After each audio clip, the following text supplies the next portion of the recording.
ఒకప్పుడు భారతదేశంలో ప్రధానమంత్రి అభ్యర్థిత్వానికి సోనియా గాంధీకి 12% రాహుల్ గాంధీకి 7%. ఇవాళ రోజున రాహుల్ గాంధీకి 25%. అంటే ఆయన కోరుకున్నది జరుగుతోంది కదా, నిదానంగా పెరుగుతోంది కదా యాక్సెప్టెన్స్. దానికి కారణం ఏంటి? తను వరుసగా చేసుకొస్తున్నట్టు యాజిటేషన్.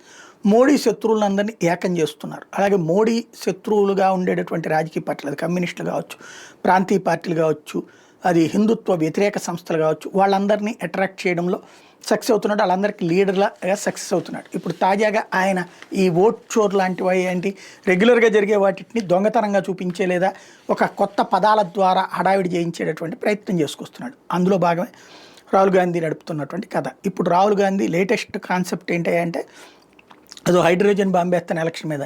అది ఇప్పుడు ప్రస్తుతం అందుతున్నటువంటి సమాచారం ఏంటంటే కాశీలో ఎన్నికలు, వారణాసిలో ఎన్నికల్లో మొదట్లో ఒక 2 రౌండ్లప్పుడు మోడీకి ఇది తక్కువ వచ్చింది, మెజార్టీ తక్కువ వచ్చింది. ఆ తర్వాత మెజార్టీ పెరిగింది.